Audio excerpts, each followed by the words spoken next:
Okay, I think we're going to start. Okay, welcome PitNug members. We're doing our 15-minute webinar. Today's topic is Intercompany Framework, Cross Charges, and Netting.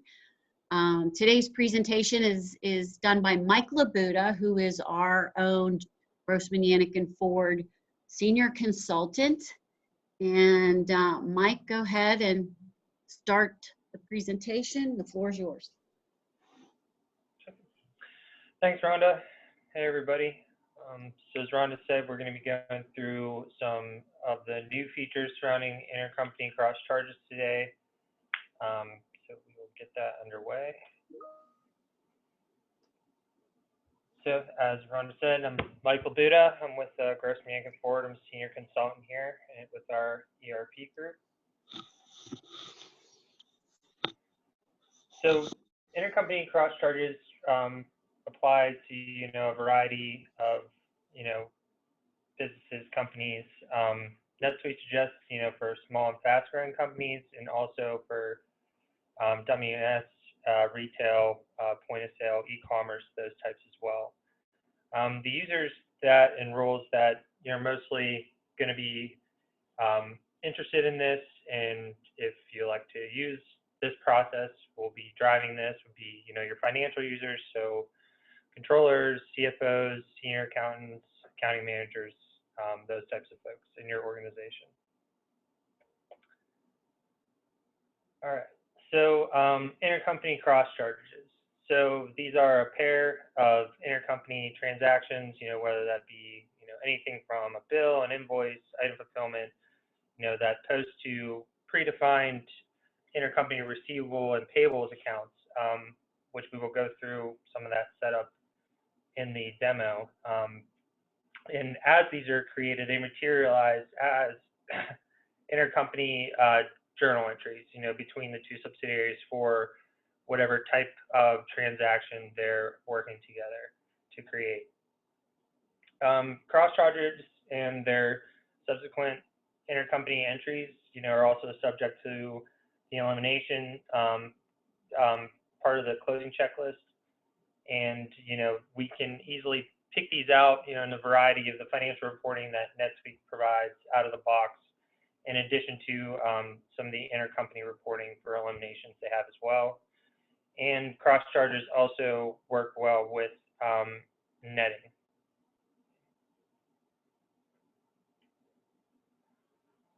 So just to go over some of the before and after. So on the left is the legacy cross charge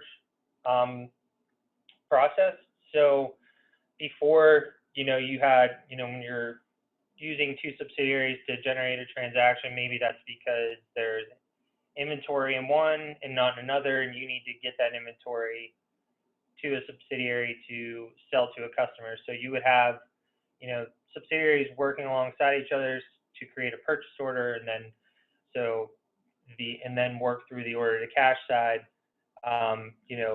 creating that sales order and the item fulfillment. So that would be, one subsidiary, subsidiary A, and then the purchase order, item receipt, that would be, subsidiary B. And then ultimately you create that sales invoice to sell to the customer.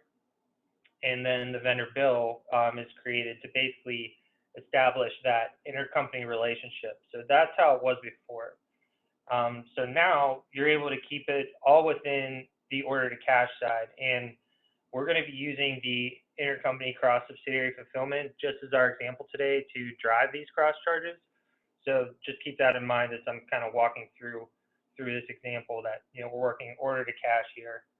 And so now you can use just the sales order, item fulfillment, and invoice to completely drive this process. And you'll see in the demo, you're able to fulfill inventory from a subsidiary that isn't the subsidiary listed on the sales order or invoice. And the GL impact will stay on the individual. So again, back to subsidiary A and B. Subsidiary A establishes a sales order, basically borrows inventory from subsidiary B. So the COGS and inventory GL impact will impact subsidiary B here, and then subsidiary A will record the sale. So the intercompany relationship is set up between all three of these once this step is complete from the sales order to the invoice. And what we're going to generate now is what we just went over, the cross-charge automation via the cross-charge workbench. So kind of just to go back to this, so before you had to generate cross-charges from the closing checklist, but now you are able to do it from a workbench similar to the netting. So you can manage a lot of these, prior to your closing.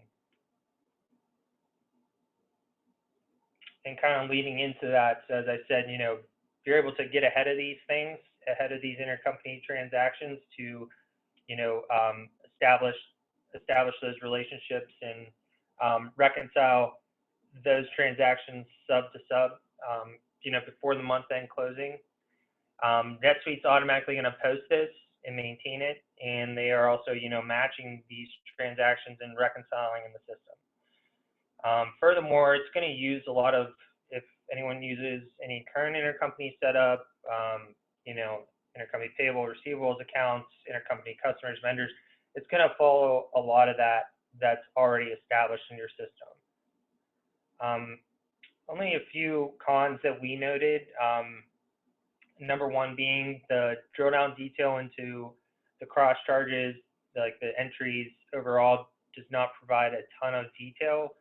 And then I don't know if anyone here has used centralized purchasing yet. It's a newer feature with NetSuite, but those cannot be done via the cross-charge workbench. They can only be done through the period and closing checklist.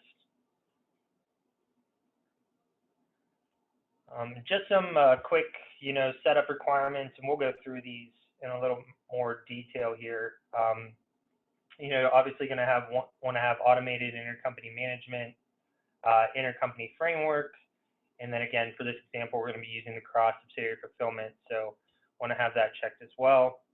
And then the setup, again, very straightforward, similar to the other intercompany setup you may have done before, your intercompany payable receivables accounts, the intercompany preferences, which we're going to cover today, and then obviously the last ones are just the intercompany entities, so our intercompany vendor and our intercompany customer relationships. All right. So now we'll just hop into a quick demo here. So just starting in the Enable Features tab or page, just under the Company tab. So for this and for a lot of intercompany transactions, if you can, you're going to want to have that multi-subsidiary customer field checked, and also the multiple currencies checked in the event you're working with another sub in a foreign currency. Under the Accounting tab, you're going to want to make sure again to have that automated intercompany management checked, in addition to the Intercompany Framework. And then lastly, under the Items and Inventory, again, we're going to be using that cross-subsidiary fulfillment. So I have inventory checked and multi-location inventory. And then lastly, we have the intercompany cross-subsidiary fulfillment feature checked. Once we have all those, we're good to save that. Next, we're going to take a look at our intercompany preferences here. So those live under Setup, Accounting, Intercompany Preferences. So here's where you establish, your default intercompany accounts for the cross charges, for the netting. So I have my receivables and payables count, listed here, and also with the cross charges, you're also going to need an intercompany revenue and an intercompany expense accounts as well. So normally, in a lot of the intercompany relationships I see just consulting, we're mostly using these two accounts, and they're both checked to, eliminate intercompany transactions. For the cross charges, you're going to want to make sure that box on the account record is checked as well to make sure so it flows through properly. Okay, and then the default clearing account that NetSuite's going to use is that intercompany netting clearing account. It's very similar if you use intercompany time and expense. Basically, it's just a other current asset that is used to balance the payable or receivable. Okay, moving down. So you can establish a default trade currency between the two. So what currency is that journal entry, those cross-charge entries going to be in? Just working with two US subs here, so I have US dollar, and then the cross-charge output type is only journal. So NetSuite said they have some other transaction types, hopefully in the mix, but for now, journal entry works well. And then you're going to want to have that just at the summarized level. You're able to establish, transfer price methods.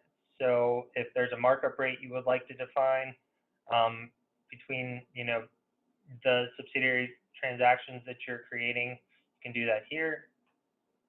And then lastly, the representing entities tab. So I use this for this demo today.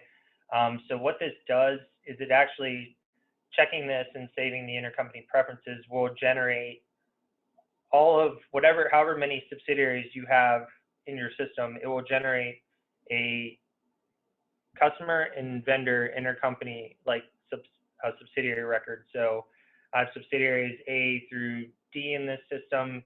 It created a customer and a vendor for each. Saves you a lot of time for just creating those relationships.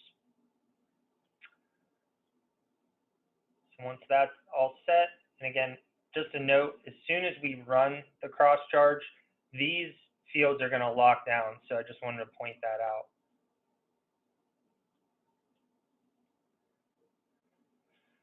So I already have our transaction set up here. So I just have a test customer on a sales order, standard sales order process here to subsidiary A. They're going to be the subsidiary selling the product in this demo. So very typical, transaction line here. So identifying our item, identifying our quantity, identifying our price. And then the difference now is going to be, since I have that cross-subsidiary fulfillment on, I am able to use inventory from a different subsidiary's warehouse. Now, there is some additional setup that goes with cross-subsidiary fulfillment that we're not going to cover today. Maybe we can do that in a future PitNug video. But it's very nice because it allows, us to, if subsidiary A does not have sufficient inventory to fulfill this order, we know that another subsidiary, if they do have that level of inventory that we need, we can, fulfill from there.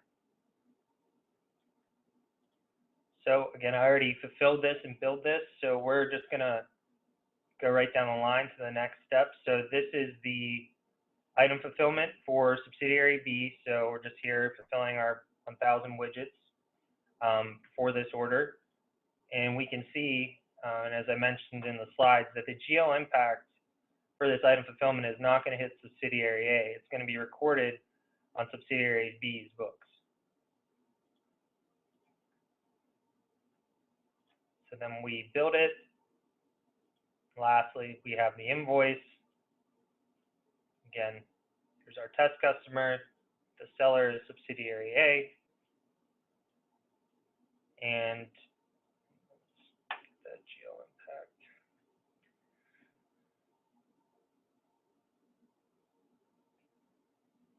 And we can see the GL impact for this sale, the revenue and the receivable is recorded on subsidiary A. So we've established that relationship where, subsidiary B essentially has sold subsidiary A inventory to be used in their order to cash process. So then we're going to head over to our cross-charge workbench. So to get to this, it is under transactions, financial, right above the netting, manage intercompany cross charges. So here we're already queued up. NetSuite's going to tell you exactly how many there are to create. If you don't see it in this list, when you're testing or you're trying to implement it. It does have a nice error message log here. So if one of your accounts aren't configured correctly, or one of your intercompany customers or vendors are configured incorrectly, it is going to let you know and point you to where you need to go to fix that. So again, here's, once we, identify, okay, that is the transaction we want to create the cross charge for, we can click Generate Transactions.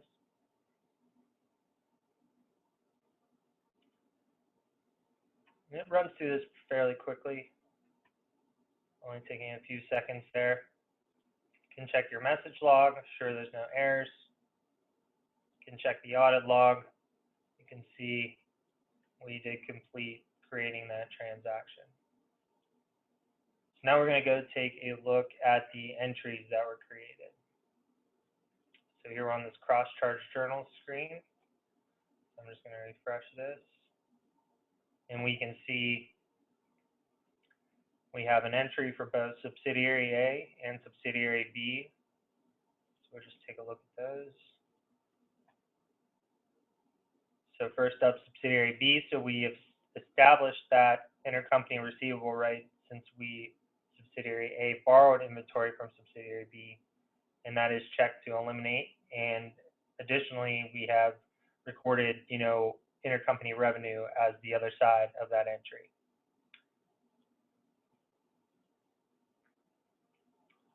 And the other journal, just the opposite side of that. So Subsidiary A owes B for that inventory, so we've established that payable to Subsidiary B, and we have it checked to eliminate. And we also, record an expense for that inventory. And that is the end of the process there. So again, you're able to see this, in the balance sheet and the income statement. You'll be able to easily identify these. Now, I will leave it up to questions.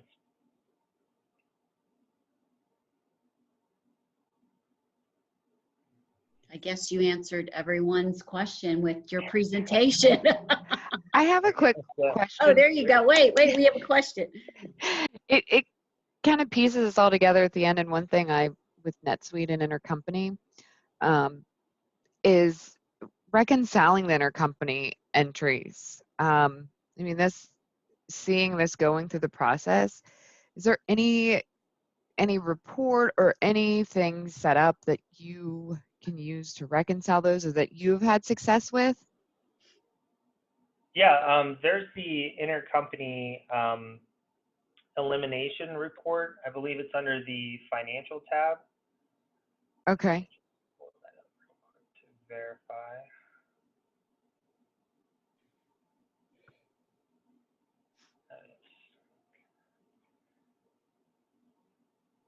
Just want to make sure our demo account had it.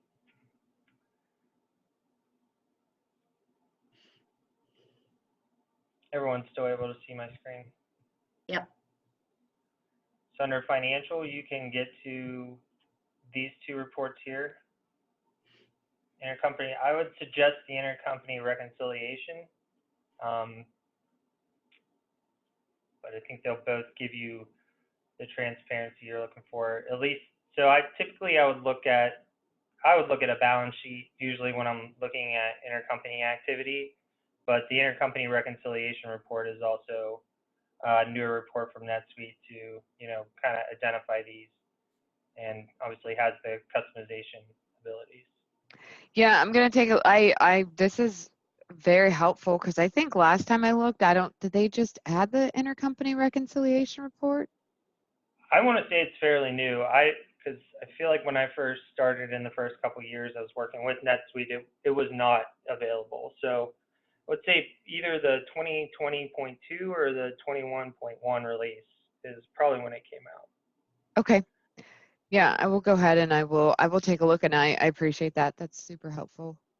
Yeah, absolutely. Anyone else? So I have a question or a comment, I guess. I wanted to, I got on just a bit late, so I missed kind of the very beginning of probably how to set up or how to start utilizing it, or if there's any kind of an enablement. But will you be sending this presentation out to the group? You know what? I definitely can send it out, but Jessica, I've recorded it, so I'll post it on the PitNug website. And he did show how to set up. So Okay. Sorry. Yeah, I got on 5 minutes. yeah, no worries. I mean, it's 15 you. minutes. You missed the first Yes. few minutes, and it's pretty You much missed a almost third of out it. there. So yeah. Well, thank you. I appreciate it. Yeah, I'll probably send out an email. It probably won't get posted till next week, I'm guessing. So, but I'll let everyone know when it is, and that way you guys can, look it over. Obviously, if you don't use it for a little while, you might forget how it worked. So and set up. So yeah, I'll post it, and we'll have that. And I'll send out the presentation at the same time, probably. So. Thank you. Yeah, sure, Jessica. Anyone else? Going once, going twice. Okay. That's the end of our webinar. Mike, I appreciate you taking the time to show this to everyone. Yeah, absolutely. And, we'll get out an email on the next webinar soon. And if anyone has an idea for a topic, go ahead and send it out. So send me a message. But this webinar is over. Thanks, everyone.